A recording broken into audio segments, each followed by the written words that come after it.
It's Local Edition. I'm Brad Pomerantz. Thank you so much for joining us. Our guest is Kenn Young. Mr. Young is the superintendent for Riverside County, an elected position. Sir, we thank you so much for joining us. I very much enjoyed your op-ed in the Press Enterprise recently. It dealt with the budgetary concerns you have connected to education spending in California. Why don't you give us the thesis of the article? Sure. Well, it kind of is based on the premise that over the last 3.5 years, Brad, $18 billion have been cut from public education.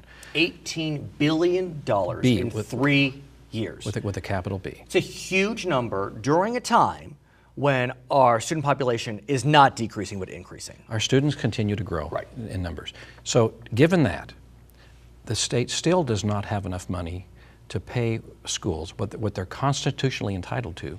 And so $10 billion of that money that is owed to them is deferred until the next school year. So let's be clear. Aside from the $18 billion in cuts, there's also a $10 billion that in theory has not been cut, but is being deferred as, I mean, it sounds like a budget gimmick. Am I wrong, sir? It's kind of like a rolling IOU. So what ends up happening is school districts then have to go out and borrow this money while the state uses those funds to pay for other state services, like state administration, health and human services, corrections, transportation, things like that. And if you think about it, there's a direct correlation between corrections and education. If this kid gets educated, they're less likely to be in the correctional system. Am I right? Absolutely. What makes this even more maddening for you, it appears, is that you have to pay interest on that revenue you need to borrow because of this rolling IOU. Absolutely. And the credit markets, we know, are not in the best shape. So are the interest rates not so favorable? Well, let me just put it this way. The amount of money that Riverside County is short each year is about $1.1 billion. At a 4% interest, that's about the $1.1 billion is our share of the $18 million. Got it. The money that we are short from the $10 billion in deferrals is about $540 million. Got it. So that's about $21 million a year in interest just for our county. Absolutely. I mean, think about how many teachers you could hire with $21 million that you are not hiring because of this situation. Okay, so you've got our ire up. Now what? Okay, let me just take it up one more notch. Okay. Reports show that California is now funding education at about 48th out of 50 in the nation. That's before the $10 billion deferrals takes in. So if you actually take them out, how much we're actually being funded, it's down into the level of third world countries now.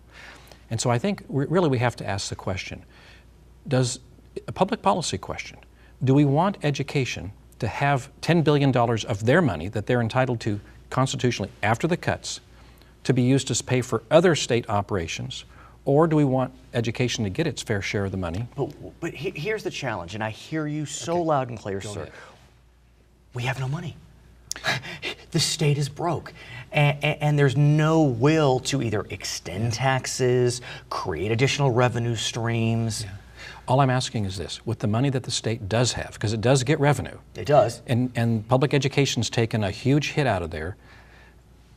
Is it the right thing to take another hit out of public education to fund other public services? And it really comes down to priorities, and what are our priorities? Right. And as you know, we've talked about this on Local Edition, 20, 30 years ago, education was a priority, and we spent more on education than prisons. And today we're spending more on prisons than we are on education.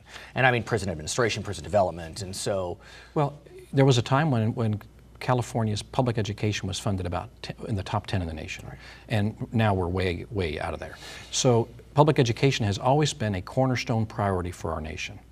California has a huge amount of priorities, and when everything's a priority, nothing's a priority. I hear you. Okay, his name is Kenn Young. He is superintendent of schools in Riverside County. My name is Brad Pomerantz. We're going to send you back to HLN.